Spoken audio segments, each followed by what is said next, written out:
Enfin la paix. 11 novembre 1918, l'Allemagne, principal pays impliqué dans la guerre, signe le cessez-le-feu. Les vainqueurs jubilent. Ils ont survécu à cette guerre mondiale qui a duré 4 ans. Bilan du massacre, 20 millions de morts. Les vaincus, désespérés et amers, ont faim. Ils subissent le blocus imposé par les vainqueurs.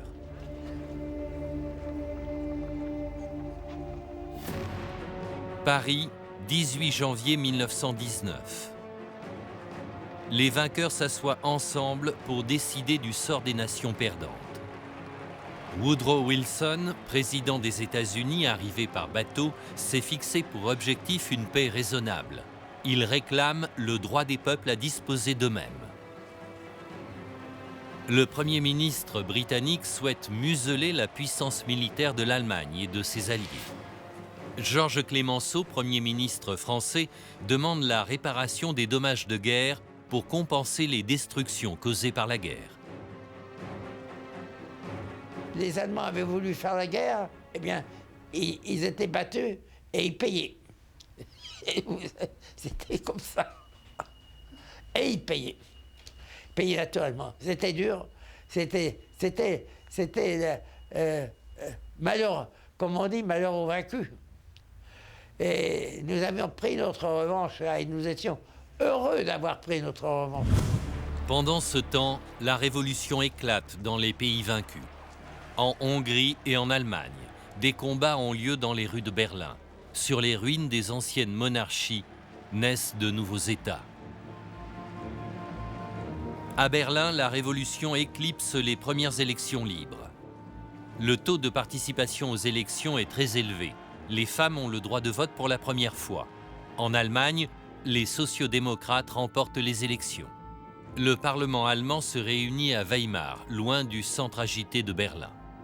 Friedrich Ebert est le premier président. Une des conditions des vainqueurs est déjà remplie. Et pas seulement en Allemagne. La plupart des nations vaincues sont devenues des États démocratiques. Leurs représentants sont invités à Versailles. Le ministre des Affaires étrangères, von Brockdorff-Rantzau, est le chef de la délégation allemande. Les vainqueurs souhaitent humilier les perdants qu'ils parquent derrière des clôtures en bois. Le 7 mai, l'heure de la revanche a sonné pour Clemenceau, le Français. Les vainqueurs imposent aux perdants les conditions de paix par écrit dans un livre, composé de 440 articles. Seules les objections écrites sont acceptées. Malgré un premier mouvement de recul, l'Allemand Brockdorff-Rantzau parvient à garder son sang-froid. Les vainqueurs réclament 1/7 de l'Empire allemand. À l'ouest, l'Alsace-Lorraine. À l'est, Posen, une partie de la Prusse occidentale et la Silésie. La monarchie austro-hongroise est divisée. De nombreux États voient le jour. Beaucoup imposent leurs revendications en plaçant des troupes aux avant-postes. Ceci s'ajoute aux demandes de réparation, de l'argent, des armes et des paiements en matières premières. Les conditions financières étaient trop modérées, surtout si on comparait à ce que Bismarck avait exigé des Français en 1871. La question de la responsabilité a empoisonné le traité de Versailles. Et ce venin a infecté la République de Weimar et les nouveaux États de la monarchie. L'accord rend l'Allemagne seule responsable de la guerre, provoquant de nombreuses protestations. Les Allemands sont rendus responsables de la Première Guerre mondiale. Je me souviens parfaitement de notre professeur d'histoire à l'école. Il nous avait dit ceci. Voilà le traité de Versailles et ses conditions. Lisez-le bien. Nous sommes la vieille génération. Mais vous et vos enfants, vous en subirez les conséquences. Qui a signé le traité de paix? Les représentants allemands ne peuvent se mettre d'accord sur ce point. Le chancelier Scheidmann déclare que la main qui a signé le traité se desséchera pour tomber en poussière. La République d'Allemagne fait face à un gros défi. Le parti de droite souhaite la guerre. Le maréchal Foch l'attend. le soldat français au rang le plus élevé est impatient d'occuper l'Allemagne. Qu'est-ce qu'on pouvait faire? La guerre pouvait continuer. De toute façon, ils nous occuperaient. Nous avions perdu la guerre et il fallait payer. 28 juin 1919. Le jour de la signature du traité, les représentants des 32 pays vainqueurs se présentent. La plupart n'ont aucun rôle. Clémenceau est libre d'imposer sa volonté. Les Américains acceptent le résultat, seul le rêve de Wilson devient réalité des nations alliées. À Versailles, dans le palais du Roi Soleil, le sort des vaincus est décidé par d'autres.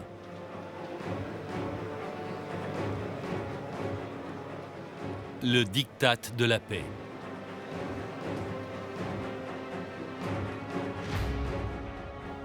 Les nations vaincues sont seulement autorisées à entrer dans la galerie des glaces au moment de la signature. L'heure du triomphe. Les vainqueurs posent devant l'objectif, avec le traité signé par les perdants qui ne l'accepteront jamais.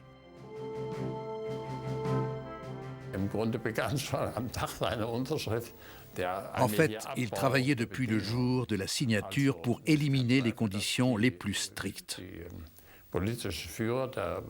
Les politiciens de la République de Weimar avaient beaucoup travaillé pour obtenir une certaine modération et atténuer la portée du traité.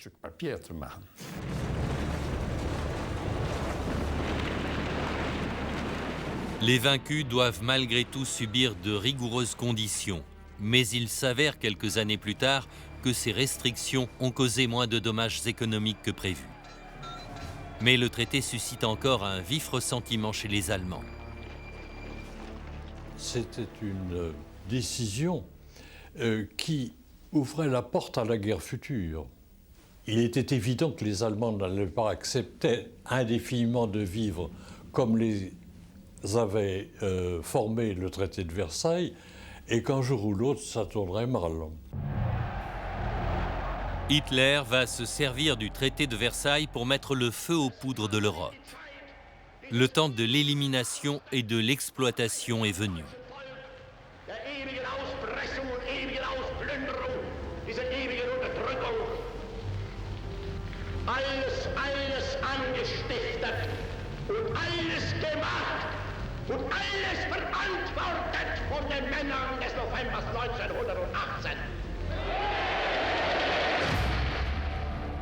À Versailles, les vainqueurs célèbrent la paix, sans se douter qu'elle sera de courte durée.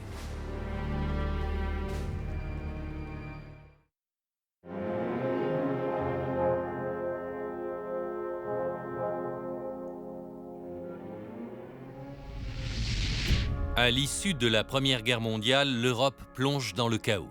Le nombre de pertes humaines s'élève à 20 millions de morts.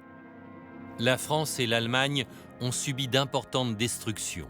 Notamment en France, les mines de charbon et une grande partie des terres cultivables. La guerre totale, qui a coûté tant de vies, a également ôté le goût de la guerre aux combattants. Quand l'armée du Kaiser rentre en Allemagne, la population civile est stupéfaite par la nouvelle de l'armistice. Tandis que les mitraillettes se taisent et que le Kaiser part en exil en Hollande, la flotte allemande qui avait fait la fierté des Allemands est oubliée. La discipline disparaît, on hisse les bannières rouges sur la flotte et on assassine les officiers. Le paiement des réparations imposées à Versailles entraîne une hyperinflation en Allemagne. Au lendemain de la guerre, le mark s'écroule face au dollar. S'il valait 25 cents en novembre 1918, il ne vaut plus qu'un quart de centime en 1922. Afin de respecter une des conditions imposées par le traité de Versailles, les Allemands forment un gouvernement démocratique dans la ville de Weimar, appelée la République de Weimar. Pour beaucoup, cette nouvelle démocratie n'est pas un gouvernement légitime. Elle a été imposée au peuple allemand par les gouvernements alliés, et beaucoup considèrent ces fonctionnaires élus comme des traîtres. L'Allemagne plonge dans le chaos économique et social. Les vétérans de l'armée, amers et démoralisés, sont indignés. Les socialistes, les communistes, les nationalistes et les impérialistes se livrent la nuit à de sanglants combats de rue à travers tout le pays. Le peuple allemand cherche une solution, un sauveur, quelque chose qui lui redonnerait l'espoir d'un futur pour son pays. De nombreux partis radicaux prolifèrent un peu partout. Les Allemands ont soif de changement. Parmi ceux qui souhaitent le changement se trouve un caporal de l'armée allemande, un héros décoré de la guerre qui se remet de blessures subies durant les derniers jours de la Première Guerre mondiale. À sa sortie d'un hôpital militaire, Adolf Hitler fait le vœu de rétablir l'Allemagne dans sa gloire légitime et de venger son honneur. Le moment semble propice pour mettre son idéologie politique en application. À l'hiver 1919, les services secrets de l'armée chargent le soldat de première classe Hitler d'espionner un groupuscule politique basé à Munich, appelé Parti allemand des travailleurs. Fondé par Anton Drexler, ce groupe n'est composé que de 40 membres. Ils partagent un ressentiment amer envers Versailles, ils prêchent une haine des communistes comme des juifs, et une croyance en la supériorité des Allemands appartenant à la race aryenne. Par ailleurs, ils sont convaincus que la République de Weimar est déconnectée des classes populaires et des classes moyennes et n'est tout simplement pas capable de restaurer le pays. Ils appellent à un changement radical. Hitler adhère à cette idéologie et à ce mouvement. Il quitte bientôt l'armée pour les rejoindre et devient leur chef de file et leur porte-parole. L'année suivante, Hitler prend de nombreuses fois la parole lors de rassemblements publics en martelant les mêmes thèmes. Le ressentiment contre le traité de Versailles. Il désigne la cupidité des gouvernements alliés et des Juifs comme responsables de tous les maux dont souffre le pays. Les interventions d'Hitler attirent les foules. Ses talents oratoires et sa force de persuasion vont faire décupler le nombre des adhérents du Parti des travailleurs allemands qui compte bientôt plus de 3000 membres. Le parti adopte bientôt la croix gammée comme emblème, un symbole de la race aryenne. Le parti prend le nom de Parti national-socialiste des travailleurs allemands, plus communément appelé Parti nazi. Et en 1921, Hitler prend la tête du parti nazi et va bientôt répandre la terreur. En quelques mois, Hitler forme des sections d'assaut, les Sturmabteilung. Cette milice, dont les soldats portent des uniformes à chemise brune, a recours à la violence pour intimider ses adversaires politiques.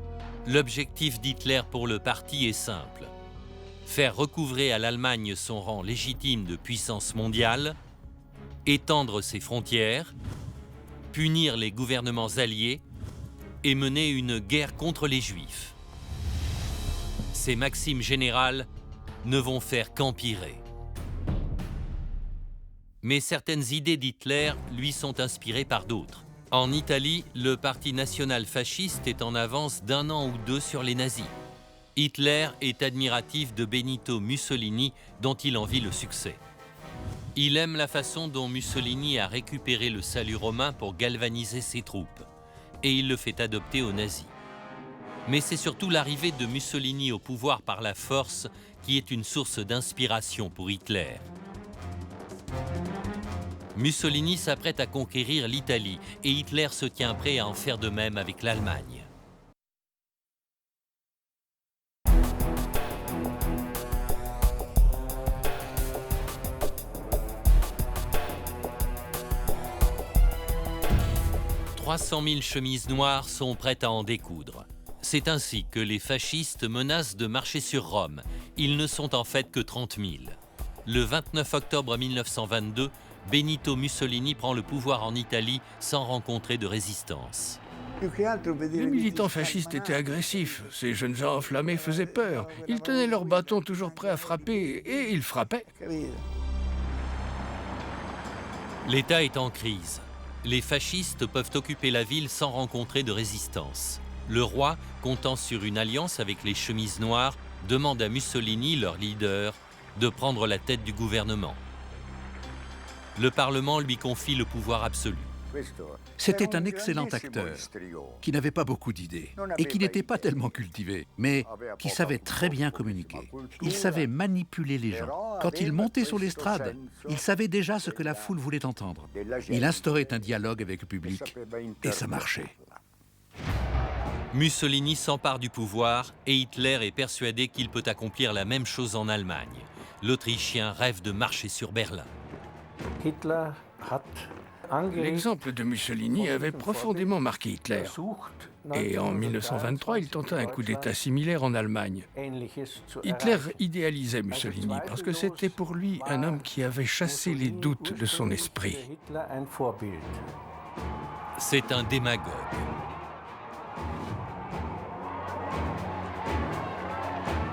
C'est un populiste.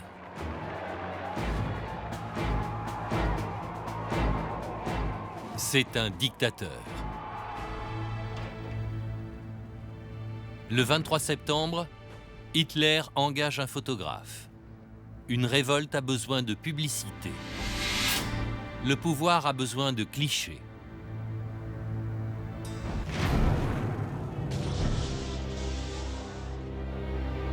Bürger Bräukeller, le 8 novembre. Les principaux chefs de Munich sont invités par le gouvernement bavarois. De nombreux invités dans la salle sont favorables à Hitler. L'instigateur déploie ses troupes et distribue des armes. À 20h30, Hitler et son groupe de partisans font irruption dans la salle. Pour attirer l'attention, il tire un coup de feu en l'air. Un ami de mon père, un ministre conseiller, était debout à côté de moi et répétait « C'est une comédie, c'est une comédie ». Ce n'est pas une comédie, mais une révolution. Adolf Hitler, le caporal de 1919, tient absolument à avoir sa revanche. Alles angestiftet und alles gemacht und alles verantwortet von den Männern des Novembers 1918. La Révolution rouge est également jugulée à Munich par des troupes de partis de droite. Ils appellent cela le nettoyage. Hitler a enfin trouvé sa place. Sa popularité augmente dans les brasseries de Munich à la faveur de campagnes de propagande épouvantables contre la communauté juive et les gauchistes. Hitler est un mélange explosif de peur et de haine. J'ai eu l'occasion d'entendre un discours de Hitler en 1920, alors qu'il présentait son programme à un meeting à la Hofbrauhaus. Et il me fit très mauvaise impression. Je me souviens d'avoir dit à un de mes amis qui était avec moi au meeting que cette personne ne devrait jamais être autorisée à avoir un quelconque pouvoir politique. En 1923, Hitler tente pour la première fois de s'emparer du pouvoir politique. Erich Ludendorff, un général de la Première Guerre mondiale, est le chef du parti de droite. Hitler est l'assistant idéal pour lui permettre de réaliser ses plans.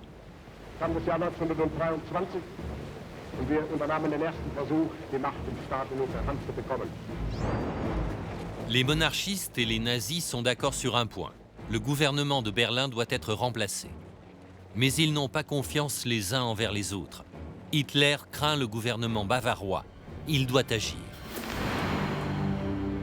Seuls quelques hommes de main sont au courant de son plan.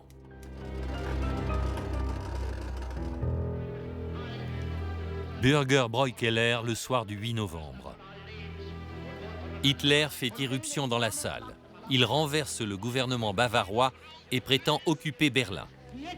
Il oblige un leader bavarois à soutenir son putsch. C'est un accord illusoire. Gustav von Kahr n'a pas le choix. Un accord d'illusion. Les gens dans la salle étaient plus choqués qu'enthousiastes. Personne ne savait comment gérer la situation. Leur intention est de renverser le système. Une première fenêtre est brisée. Les affiches imprimées à la va-vite annoncent le renversement du gouvernement. Ils essaient de couvrir le chaos.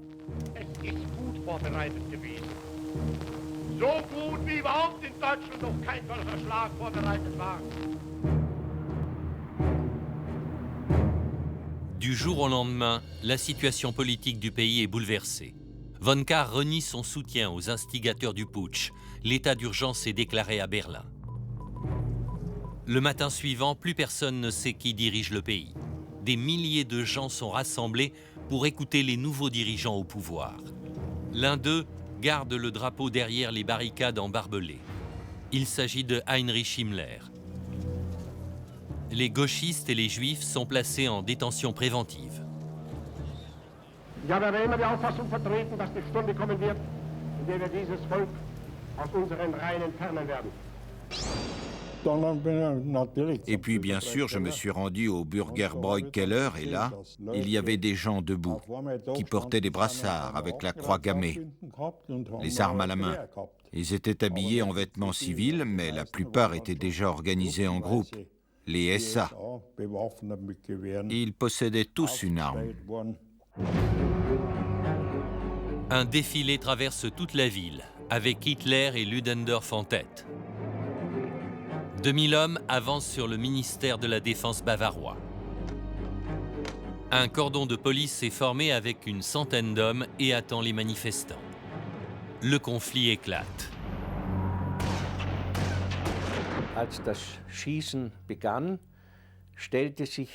Dès que le bruit des mitraillettes s'est fait entendre, Ulrich Graf, le garde du corps de Hitler, lui a servi de bouclier. Et après avoir été touché par de nombreuses balles, il s'est effondré en entraînant Hitler dans sa chute. On dénombre 4 victimes parmi les policiers et 14 morts chez les putschistes. Hitler s'en tire avec une blessure légère et se réfugie près du lac Staffel, dans une villa appartenant à la famille de son soutien financier, Ernst Afstangel. La police l'arrête 2 jours plus tard. Il disait que tout était déjà perdu, que plus rien n'avait de sens. Et il agitait son revolver en disant qu'il allait se suicider. Mais ma mère a réagi très vite en lui reprenant le revolver. Et elle lui a dit « Monsieur Hitler, vous ne pouvez pas faire ça. Vous devez penser à vos camarades soldats. Vous ne pouvez pas les décevoir. » 3 mois plus tard, les négociations commencent. Les putschistes sont inculpés de conspiration contre l'État, un crime passible de la peine capitale. Le procès tourne au carnaval politique. La cour est bien disposée à l'égard d'Hitler, qui s'en sort avec une peine légère. L'accusé sait exploiter cette opportunité. Il mobilise tous ses moyens et retire le commandement à Ludendorff. 5 ans à la prison de Landsberg lui serviront à préparer un nouveau plan. Il dicte un manifeste politique à Rudolf Hess, dont le titre sera « Mon combat », Mein Kampf en allemand. 9 mois plus tard, Hitler est libéré. C'était un récidiviste.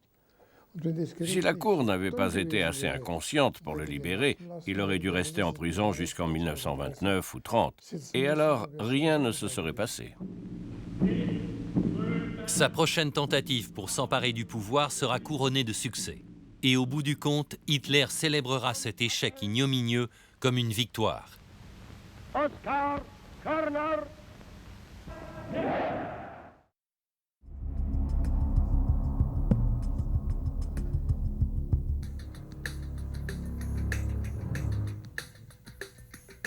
Bien qu'Hitler n'ait pas atteint l'objectif qu'il s'était fixé, la médiatisation de l'événement permet aux nazis de se faire connaître dans le reste de l'Allemagne. C'est une victoire de propagande. C'est pendant son incarcération à la prison de Landsberg qu'il écrit Mein Kampf, avec la collaboration de Rudolf Hess. Une autre conséquence de la tentative de putsch ratée est le changement de stratégie par rapport à la prise de pouvoir par la force. Désormais, il se tournera vers la seule voie légale pour arriver à ses fins et gagner le cœur des Allemands. Hitler change de tactique pour renverser le gouvernement et prendre le pouvoir en Allemagne. Il se fera élire par le nouveau gouvernement démocratique. Il commence fiévreusement par réorganiser le parti, mais les nazis se heurtent à un obstacle qui entrave leur succès. La situation générale s'améliore en Allemagne. L'économie redémarre, le taux de chômage baisse, les grands industriels allemands n'ont plus de dettes. La production des usines augmente, tandis que les investissements de capitaux affluent des États-Unis. Un nouveau président est à la tête de l'Allemagne, Paul von Hindenburg, maréchal et héros de la Première Guerre mondiale. Hindenburg est soutenu à l'unanimité par les conservateurs et les partis politiques centristes afin de permettre à la République de retrouver une stabilité et de déjouer toute tentative par les partis radicaux de mettre la main sur la présidence. Alors que la situation économique s'améliore, un sentiment de détente est palpable chez les Allemands. Dans ce contexte, Adolf Hitler est conscient que la route vers le pouvoir sera longue pour son parti, qui avait compté tant d'hommes mécontents parmi ses membres. Mais il devine également que cette situation favorable ne durera pas. La République allemande subsiste grâce à de l'argent emprunté, et son temps est compté. La tension politique et raciale sous-jacente qu'Hitler sait si bien exploiter est toujours là, tapie dans l'ombre. Et quand la situation se dégradera, Hitler fera son lit dans la colère et le désespoir, engendrés par la crise, qui serviront une nouvelle fois ses objectifs. Mais pour le moment, il doit attendre. Adolf Hitler a décrit les années calmes entre 1926 et 1929 comme les plus heureuses de sa vie. Près des montagnes majestueuses dans l'État allemand de la Bavière, Hitler a trouvé la maison idéale. Il passe ses journées à contempler la beauté des paysages et les vues sur la montagne. Il rêve de gloire future pour lui et le Reich allemand. Il rêve de suprématie de la race allemande et d'extension des frontières et veut écraser sans pitié les juifs et les marxistes. En mai 1926, Hitler n'a plus de rivaux au sein du parti nazi et il prend le titre de commandant suprême ou Führer. Il bénéficie du soutien du patronat et des classes aisées qui sont étrangement attirées par cet homme charismatique mais socialement maladroit. Hitler est ravi de recevoir cette attention et de bénéficier de leur argent. Durant ces années calmes, Joseph Goebbels se fait remarquer de Hitler et il est rapidement propulsé dans la hiérarchie nazie. Goebbels fait preuve d'un grand talent dans l'écriture des discours, l'organisation et la propagande. C'est un homme très éduqué, titulaire d'un doctorat en littérature de l'université de Heidelberg. Il idolâtre Hitler. Le 20 mai ont lieu les élections nationales. Les nazis n'obtiennent pas de bons résultats, bien que Goebbels obtienne un siège au Reichstag, le Parlement allemand. Pour l'allemand moyen, les nazis à ce moment-là ne sont pas particulièrement attractifs. Les Allemands se débrouillent très bien sans eux. L'économie se porte bien, l'inflation est sous contrôle et les gens travaillent à nouveau. Mais cela ne va pas durer. 29 octobre. La bourse de Wall Street s'effondre, entraînant des effets catastrophiques sur l'économie mondiale. Tout d'abord aux États-Unis et puis dans le reste du monde. Les entreprises font faillite, les banques sont défaillantes et les épargnants perdent instantanément leurs économies. Le taux de chômage monte bientôt en flèche et la pauvreté et la famine deviennent des réalités. La panique s'empare de tous. Les gouvernements semblent impuissants face à l'effondrement économique mondial. La peur règne. C'est le début de la Grande Dépression et Adolf Hitler sait que son heure est venue. Au milieu des années 30, en proie aux pressions économiques dues à la Grande Dépression, le gouvernement démocratique allemand commence à se dégrader. Les élections sont prévues pour le 14 septembre. Hitler et les nazis passent à l'action. L'heure de leur campagne électorale a sonné. C'est une campagne électorale moderne et frénétique sans précédent qui se joue en 1930 en Allemagne. Hitler voyage à travers le pays et prononce de nombreux discours. Il assiste à de nombreux meetings, il serre des mains, il signe des autographes, il embrasse même des bébés. Joseph Goebbels organise avec brio des milliers de meetings et de cortèges aux flambeaux. Il fait placarder partout des affiches et fait imprimer des millions d'exemplaires d'éditions spéciales de journaux nazis. Lors de ses discours, Hitler offre aux Allemands ce dont ils ont le plus besoin, une lueur d'espoir. Il leur fait de nombreuses promesses tout en évitant de donner des détails. Il martèle des slogans simples encore et encore. Ses apparitions pendant la campagne électorale sont soigneusement mises en scène. On fait attendre le public, on laisse délibérément monter la tension puis viennent les défilés solennels de chemises brunes accompagnés d'une puissante musique militaire. Et enfin, Hitler fait son apparition. L'ambiance hypnotique est à son paroxysme dans une salle fermée éclairée par des lumières théâtrales et entièrement décorée de croix gammées. Hitler commence tous ses discours en adoptant un ton bas et hésitant. Puis le ton monte petit à petit pour atteindre son paroxysme dans une indignation frénétique. Il associe à ses discours une gestuelle soigneusement répétée pour produire un effet maximal. Il joue avec talent avec les émotions du public, jusqu'à ce que celui-ci se transforme en une masse hurlante électrisée, soumis à sa volonté dans un état d'adoration pseudo-religieux. Hitler propose à chacun quelque chose. Du travail pour les chômeurs, du succès pour les hommes d'affaires en faillite, du profit pour les industries, l'expansion des frontières pour l'armée, mais aussi l'harmonie sociale et la fin de la distinction des classes.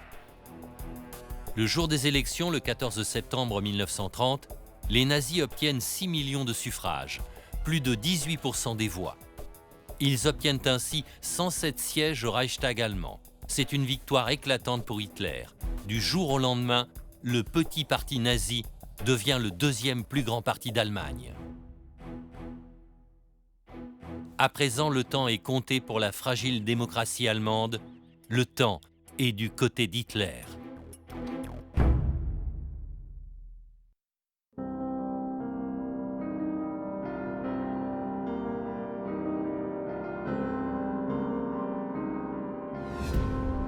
Adolf Hitler se voit l'architecte d'une nouvelle Allemagne qu'il souhaite construire sur fond de domination mondiale et d'un antisémitisme enraciné. S'il s'avère difficile de contrôler les esprits des masses populaires, il est bien plus facile de contrôler l'esprit des jeunes. En mai 1922, les nazis tiennent un congrès au Burgerbraukeller, une grande brasserie de Munich. Lors de ce congrès, la Jugendbund, la Ligue de la jeunesse hitlérienne, est fondée. Si le congrès n'attire que 17 adolescents, ce n'est qu'un début.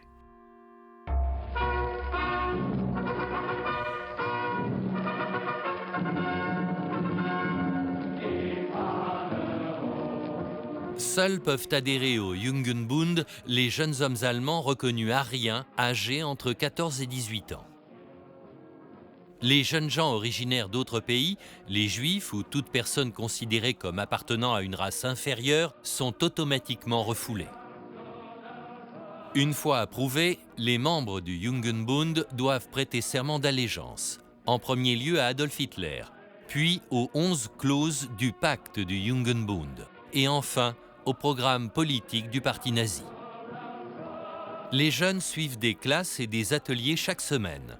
Un dimanche sur deux, des randonnées obligatoires sont organisées dans la campagne allemande. La Ligue met également en place pour ses membres ses propres librairies qui contiennent des livres soigneusement choisis. La première apparition publique de la Jugendbund a lieu en septembre 1922 à la journée de commémoration des nazis à Nuremberg. Environ 900 membres y participent et ce n'est que le début. Hitler passe l'année 1925 à reconstruire avec succès le parti nazi et à consolider sa position en tant que leader absolu. Fort de ce succès, Hitler convoque son premier grand rassemblement depuis sa libération de prison qu'il organise dans la ville de Weimar, au même endroit que le gouvernement démocratique au pouvoir. En juillet 1926, un congrès nazi de 2 jours débute. La Ligue de la jeunesse hitlérienne, maintenant en pleine puissance, y joue un rôle important. Les leaders nazis proposent que la Ligue de la jeunesse nazie soit rebaptisée Hitlerjugend. Ainsi naît la jeunesse hitlérienne.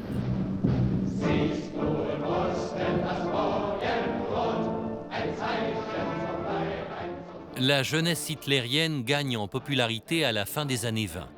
Il apparaît rapidement que c'est la meilleure méthode pour préparer l'avenir du parti nazi.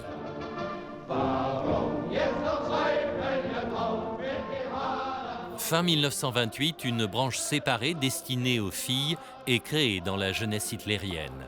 Elle sera ensuite renommée Bund Deutscher Mädel, la Ligue des filles allemandes, ou BDM. Bien que la jeunesse hitlérienne connaisse un certain succès, Hitler n'est pas le seul à reconnaître le potentiel considérable qu'il y a à contrôler la jeunesse allemande. Baldur von Schirach rejoint le parti nazi à l'âge de 18 ans après avoir écouté un discours d'Hitler pour la première fois. Schirach, qui incarne l'ambition même, aspire à prendre le contrôle de l'organisation de la jeunesse hitlérienne. En 1929, la Hitlerjugend compte 450 branches réunissant 13 000 membres, contre 80 branches comptant 700 membres en 1926. Mais c'est encore une très petite organisation, sachant qu'en Allemagne, 4 300 000 jeunes sont engagés dans de nombreuses et diverses organisations de jeunesse. Mais le mouvement de la jeunesse hitlérienne, lui, comme le parti nazi, va bientôt voir le nombre de ses adhérents décuplé en raison de la catastrophe économique qui se déroule pendant la Grande Dépression. Heute Morgen um 10 Uhr hat der Boykott begonnen. Wird bis die Mitternachtsstunde fortgesetzt. Vollzieht sich mit einer schlagartigen Wucht, aber auch mit einer imponierenden Manneszucht und Disziplin. Wir haben nun in Paris und London und New York eine Zufluchtsstätte gefunden. Unsere Partei und unser Führer. Heil! Heil!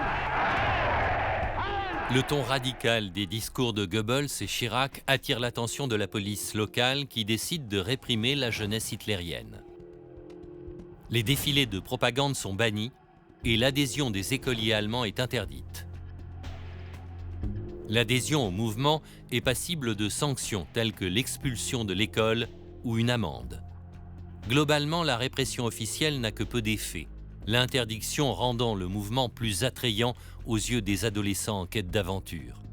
Les parents essaient en vain de décourager leurs enfants de s'associer avec les jeunesses hitlériennes. D'autres organisations copient certaines pratiques de la jeunesse hitlérienne, telles que l'entraînement sur des cibles avec des fusils de petit calibre.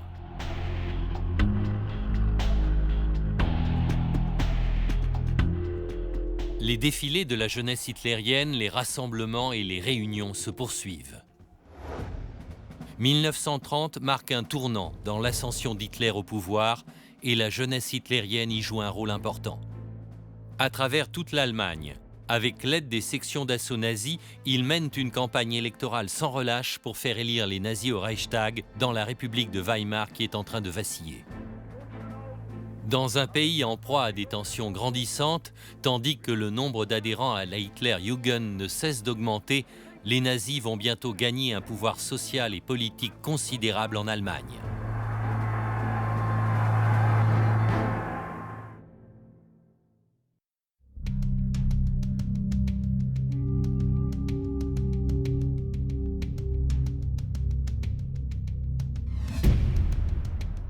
Printemps 1932. La campagne électorale présidentielle. Hitler veut prendre la place de Hindenburg, le président en exercice de la République de Weimar. Mais il n'est pas le seul candidat. Ernst Thälmann est à la tête du Parti communiste. Thälmann est prêt à suivre l'exemple de Moscou afin de mettre en place une Allemagne soviétique. Hitler a toujours une longueur d'avance sur ses adversaires. C'est une campagne électorale moderne truffée de slogans barbares. Hitler fut le premier à utiliser les déplacements aériens pour sa campagne électorale. De cette façon, il avait la possibilité de donner des discours à des endroits différents le matin et l'après-midi même, en tenant des rassemblements géants dans des villes différentes à chaque fois. Hitler semble omniprésent. Sa voix envahit même les appartements privés. Les discours de la campagne électorale sont joués sur des disques gramophones.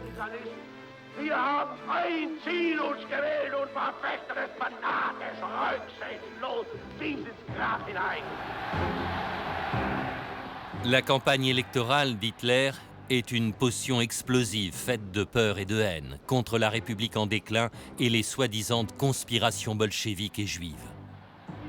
Hitler exploite également la peur du chômage et de la pauvreté. Près de 7 millions de personnes sont touchées par ces problèmes. L'ascension d'Hitler est étroitement liée à la peur du déclin social. En comptant les familles, ils représentaient au moins un quart de la population et ne bénéficiaient quasiment d'aucune couverture sociale. L'allocation pour une famille de 4 ou 5 personnes était de 10 marks et 50 pfennig. Beaucoup de gens étaient affamés.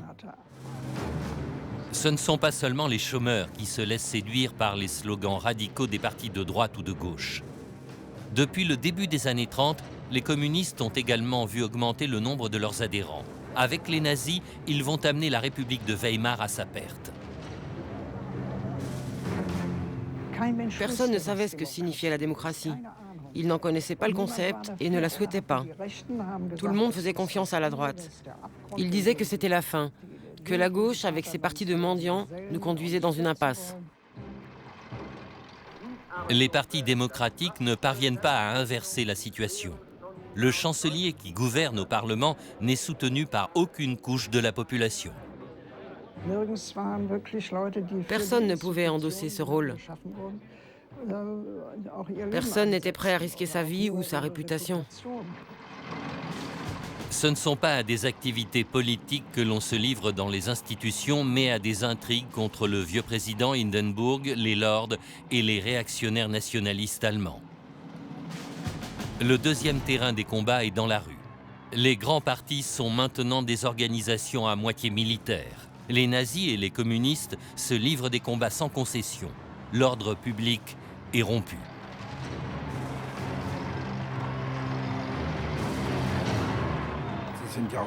Ils ont commencé à se battre à coups de bâton et de bouts de bois. Cela n'avait rien à voir avec la campagne électorale. On aurait dit une mini-guerre civile.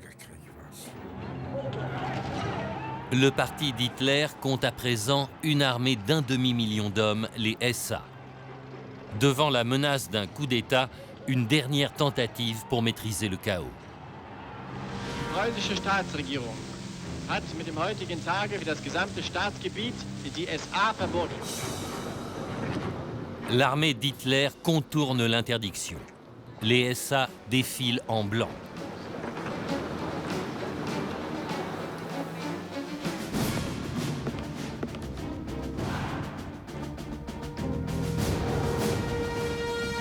La République observe sans réagir. Finalement, Hindenburg suspend l'interdiction.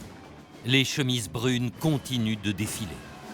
Ils étaient chaussés de bottes et portaient des ceintures à boucles sur leurs pantalons, des sangles de fusil et des pattes de colle.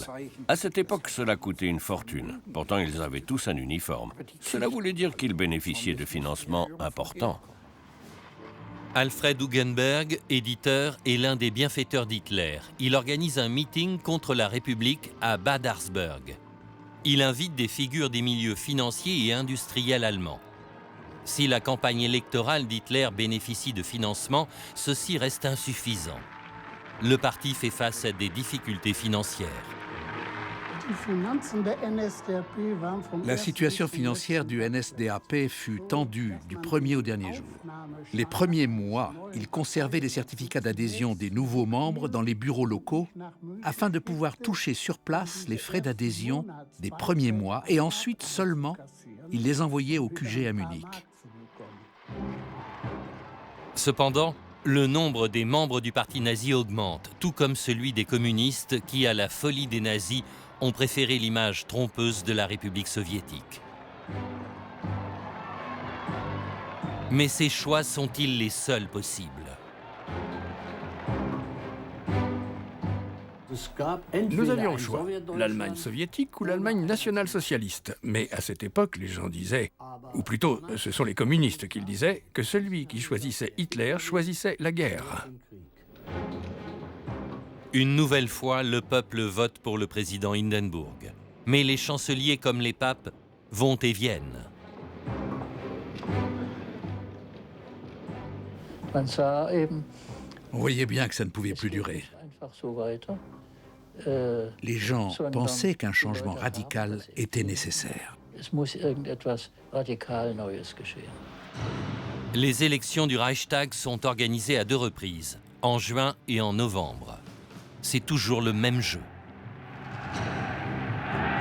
Les dictateurs comme Hitler ne sont pas élus pour ce qu'ils proposent, mais parce qu'ils ont l'air sûrs d'eux.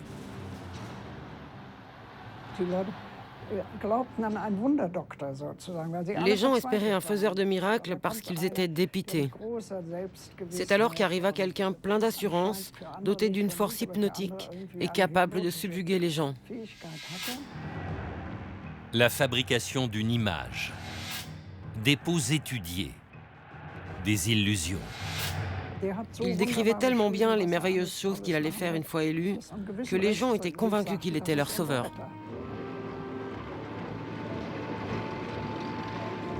Mais malgré la campagne de propagande, les résultats attendus ne sont pas au rendez-vous.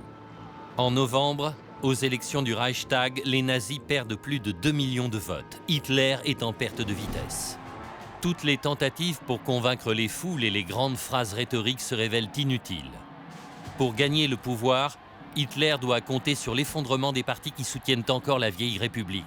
Les menaces se font jour à la fin d'une année riche en crise.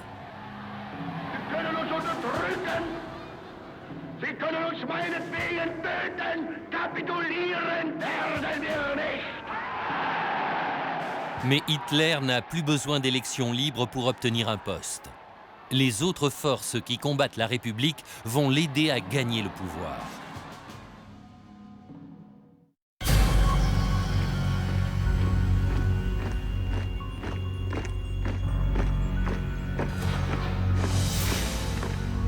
Une procession de la victoire après un long défilé.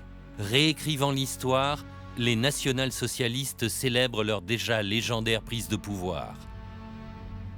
Une décennie s'est écoulée depuis leur tentative de putsch.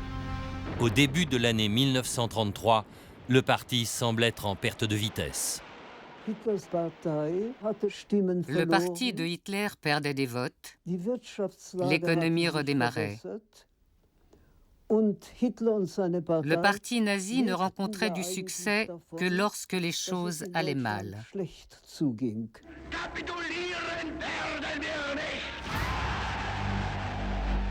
Le démagogue exploite la crise engendrée par la guerre perdue, le chômage et la pauvreté. Comme au sein de son propre parti, Hitler fait figure de sauveur de l'Allemagne. Il utilise toutes sortes de violences pour attaquer cette république qui a favorisé son ascension au pouvoir.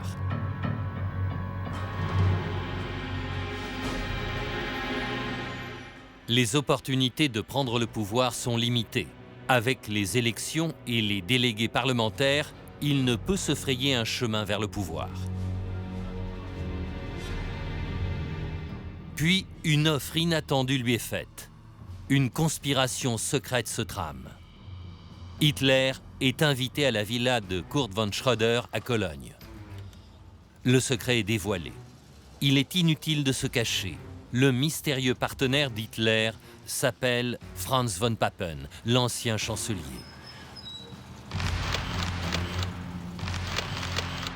Von Papen, en utilisant Hitler, souhaite revenir au pouvoir, convaincu qu'il peut sauver l'État.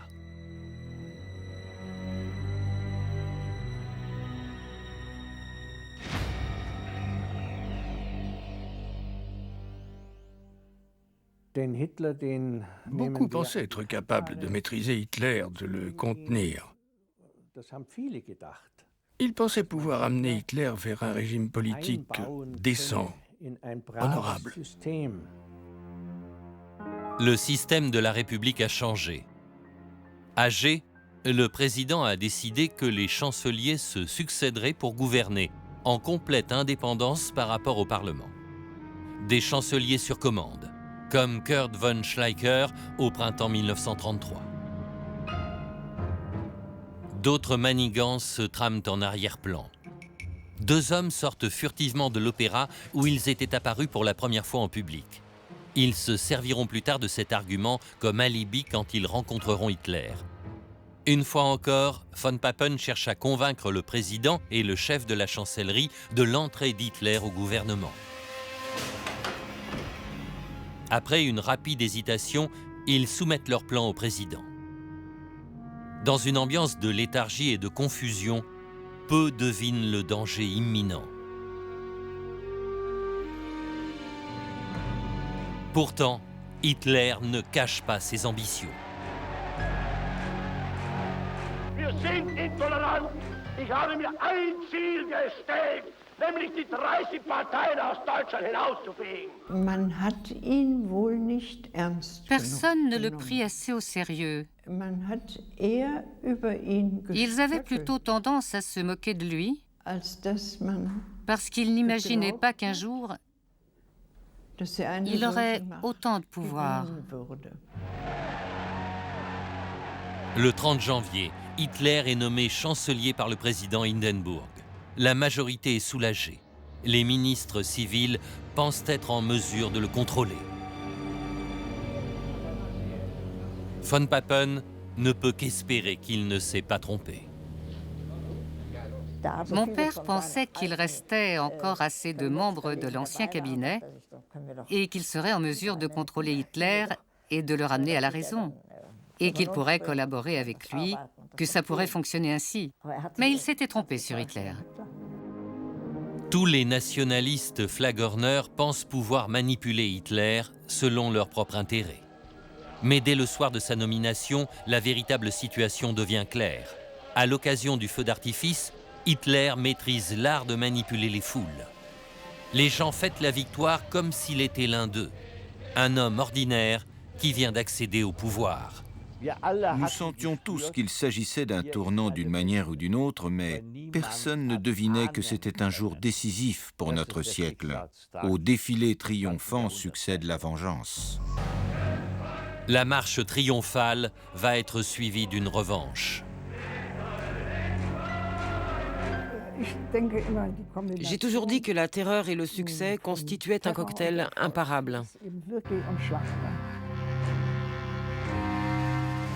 Séduction et violence mènent le Reichstag à sa perte. La terreur se répand. L'état d'urgence paralyse le système démocratique. Dans les chambres de torture des SA, le pouvoir est arbitraire. Hier habe ich keine Gerechtigkeit zu üben. Hier habe ich nur zu vernichten und auszurotten.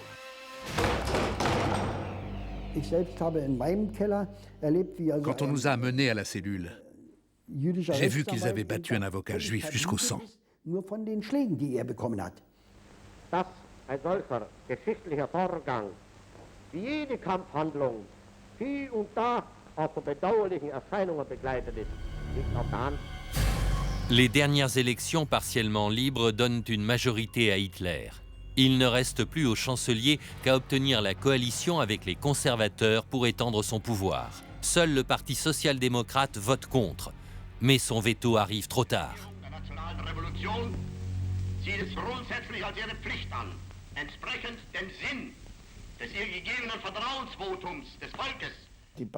Le parti devait dire non.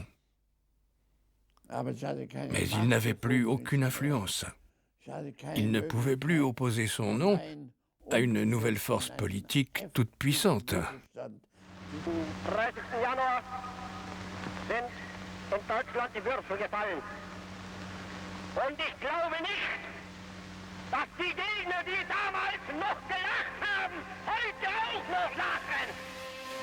Une cérémonie grandiose sur fond de réconciliation nationale est organisée à Potsdam. Mais la réalité est tout autre.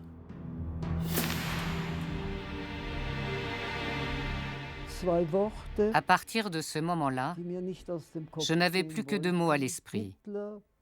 Hitler et la mobilisation.